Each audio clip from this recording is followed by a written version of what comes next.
Welcome to the Deep Dive. Our mission, as always, is to cut through the noise, get straight to the insights that really help you stay well-informed. Today, we're zeroing in on something pretty universal, a challenge that, well, it spans all kinds of industries, all eras, really. Finding truly effective leadership. You've seen the bookshelves, right? Overflowing, programs promising the secret sauce, the next big thing. But what if? What if the deepest answers, the ones that last, have been there all along, just maybe waiting for a new way to look at them? That's a great way to put it. It sets the stage nicely. Exactly. And that's what this deep dive is all about. We're focusing on Steve Moore's book, The Top 10 Leadership Conversations in the Bible. Now, before you think, oh, another leadership book, hold on. This isn't just another one. It feels different. It's digging into what's described as this really extensive research project, something new. So our mission today, uncover the book's, well, innovative approach. What makes its method stand out, and why is it clicking with so many different leaders, across various fields? It seems to offer a kind of shortcut to getting informed on these timeless principles. And it is a specific kind of shortcut. Right. And here's the really fascinating part, I think. The core idea. Drawing powerful, usable leadership lessons directly from conversations, dialogues in the Bible. Ancient texts giving fresh, practical advice for today's leaders. It sounds, well, bold. So we're going to unpack how that works and, importantly, why it matters to you. Yeah, that's the hook, isn't it? And what's genuinely unique here is that specific angle. It's innovative. This isn't just, say, reinterpreting famous stories or pulling out motivational quotes. Not at all. The source material really emphasizes that the book is grounded in, and this is the phrase used, new in-depth research on biblical leaders and their conversations. New in-depth research. Yeah, okay. So it's not just opinion. It's not theory floating free. It's presented as a systematic, almost data-driven approach. It distills these basic principles to practice straight from those dialogues. And that specific method, focusing that way on conversations, is described as something never been done before. Never been done before. Right. It shifts the focus, you see, from just what happened to how decisions got made, why people reacted the way they did, what actual wisdom was shared in those key moments. Never been done before. That's a strong claim. It suggests a really rigorous method. How extensive are we talking here with this research? Because, for a claim like that, the foundation needs to be solid, really solid. Oh, it's remarkably comprehensive. The book's foundation, it's built on extensive research on over 1,000 biblical leaders. 1,000, wow. Yeah. Think about the scale of that. It's huge. Yeah. This isn't just like a quick look at a few famous names. No. It's described as a deep, systematic study across this vast historical narrative record, analyzing dialogues from a massive set of leaders, looking for patterns, successful approaches, and, the mistakes to avoid.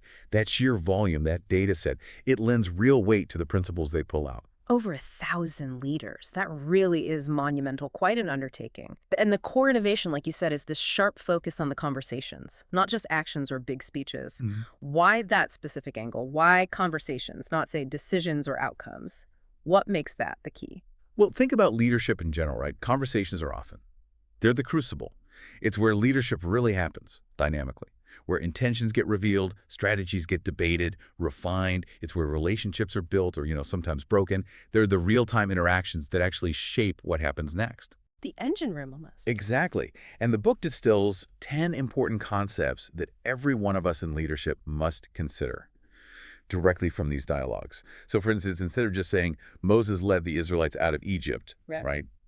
The book might dive into the conversations Moses had with God about his own doubts, his insecurities, or the back and forth with Aaron about how to talk to Pharaoh, what questions got asked, how was advice given, how was it received, how did those verbal exchanges actually shape the decisions, the relationships, and ultimately, lead to success or maybe failure. Okay, I see. It's about getting into those interpersonal dynamics, the reasoning, the wisdom shared in those critical, often really high-stakes moments. So it really is about the process, the human interaction behind it all. That makes a lot of sense. And Steve Moore, the author behind this, it sounds incredibly ambitious. What's his background? What gives him the credibility to tackle something this big? Yeah, his background is definitely relevant here. It's telling. Steve Moore isn't someone who just, had a sudden idea. He's described as a motivated promoter, even a champion of Bible-centered leadership. He's apparently dedicated decades to this specific field, deeply invested, practically and academically. Decades, okay. And get this, Dr. J. Robert Clinton, he's a professor emeritus of leadership at Fuller Theological Seminary. Fuller, right. big name in leadership studies, blending spiritual insight with organizational stuff. Exactly. Well, Clinton actually calls Moore his primary leadership mentor. Mm. He even says he's passed the baton to him with my blessing. Mm. So this isn't some casual project. It really feels like the culmination of a life's work, guided by serious academic rigor, serious experience. Wow, that's quite an endorsement. That really speaks volumes about his commitment and the intellectual backing. So the research is deep, the author's credible, but what about the book itself? How does it actually read? Is it like a dense academic tome, or is it something, more accessible? Because even great research needs to be digestible to have an impact. That's a really crucial point. And it gets praise specifically for being engaging. Reviewers consistently call it things like practical, positive, interesting, biblical, well-written. Okay, practical and interesting. That's good. Yeah, one reviewer even said something like, chapters 00 is so captivating that the reader is absolutely compelled to continue. So that suggests it's designed to be readable, compelling. It manages to bridge that gap, between the deep scholarly research and practical, easy-to-grasp application. It means you can get these profound insights without feeling like you're wading through a heavy textbook. That's definitely good news for anyone looking for serious substance without the overwhelm. Okay, so we understand the research, the methodology, the author. Yep. What does this all mean for you listening right now? Whether you're leading a company, a team, a family, maybe just navigating your own life choices. Why do these insights from ancient conversations matter today? That's the million-dollar question, right? Timelessness versus today's relevance. Uh-huh. The book really aims to unlock timeless principles of leadership that run deeper than the latest leadership fad. Think about it. We're just constantly bombarded with new management theories, leadership buzzwords. They come and go. All the time. It's exhausting. It is. Yeah. But these insights, the claim is, they've stood the test of millennia. They've been tested in countless real human situations. They offer this enduring wisdom that isn't just tied to one industry or a specific tech trend or, a passing cultural moment. These are more like foundational truths about human nature, influence, making decisions, stuff that stays pretty constant. So it's definitely not just for a niche audience then. We're not talking lessons only for ancient kings or prophets. It sounds like the book claims much broader relevance than that. Absolutely. The sources really stress its broad appeal. It goes way beyond just a religious audience. It's explicitly stated to add great value to a local church leader, a ministry leader, or an organizational leader. All those are mentioned.